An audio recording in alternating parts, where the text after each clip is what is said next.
So this is something that we don't talk about a lot, but we should. If I'm being honest, with the decisions that some people are making, they have as good a chance in catching chlamydia or herpes or HIV as they do corona. And I gotta say this, hoping and praying and crossing our fingers can't be the extent of our sexual health awareness or protection.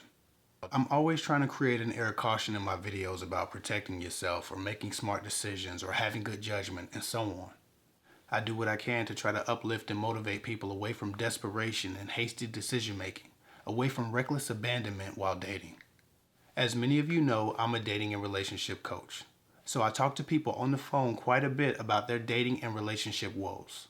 The heaviest conversations, the ones that stick to me the most, are either the ones where I've had to talk someone down from the idea of suicide, or the ones with people who have contracted permanent STDs from their partners and are trying to figure out what dating, love, and relationships looks like for them now, moving forward, or if they even have a future dating.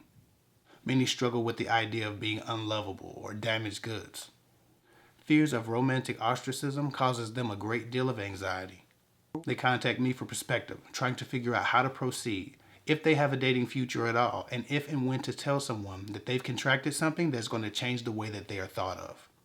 Many were infected by cheating partners and spouses, but many more were infected in casual encounters with people who didn't know their status. Too much of any good or pleasurable thing can be bad, and unchecked pleasure often leads to pain. So many people take pride in the idea of taking control of your sexuality, despite what others may think about your actions. But far too many don't understand that taking control and taking power over your sexuality doesn't necessarily have to mean overuse and overutilizing your sexuality. It doesn't have to mean reckless abandonment. Want to know how many hot girl summers turned into permanent health conditions in 2019? A lot. Over 1 million people a day contract an STD, many of which have no cure. To the women, I always preach about not having sex with men who don't love you or don't value you. But this is dual purpose. Yes, for some it helps protect their self-esteem and helps protect them from the feeling of being used by men who have no plans for them romantically. But it also gives you time to have more important conversations and take more important measures to protect yourself from all the stuff and the diseases that are out here. Man or woman, if the people you meet aren't protecting themselves sexually, then how could they possibly be protecting you? People tell me all the time how they asked the person before they did they have anything? The answer is always no. I've never known anyone to say, yeah, I got something. In return, I asked them, how the hell would they know? Were they tested? Did they get tested recently? Do they have a testing regimen for all the people they sleep with? Many singles are sleeping with multiple people a month. Some singles are sleeping with multiple people a week. It's almost impossible to keep track of who everybody you slept with.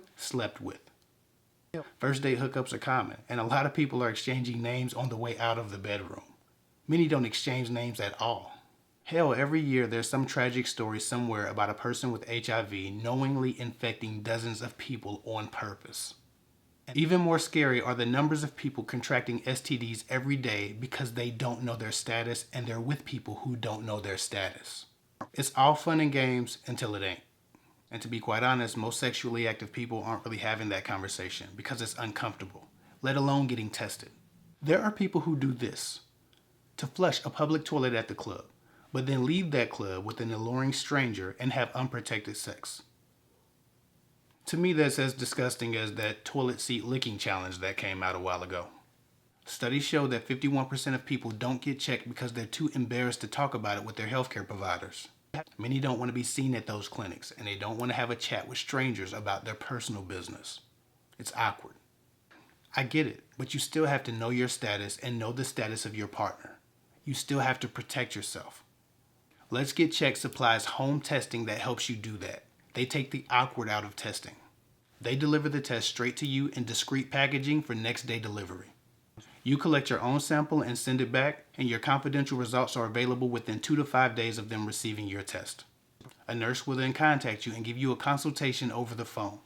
And if you do in fact need a prescription, in some cases the physicians may even be able to provide that to a local pharmacy of your choosing without you ever needing to actually enter a doctor's office. It's never been this easy to get tested. If you're going to take charge of your sexuality, be mindful enough to take charge of your sexual health. The coupon code KEV20 will get you 20% off any test you order off the site. Let's Get Checked home test doesn't just test for STDs. They have everything from sexual health to thyroid testing to testosterone testing to you name it. I actually got tested myself, but I'm married and faithful, so I know my status. Instead, I got my testosterone levels checked. This company is the real deal, and they have the highest laboratory accreditation possible. This is a real lab with real doctors and real nurses delivering real results. Click the link below or on top to purchase your test today.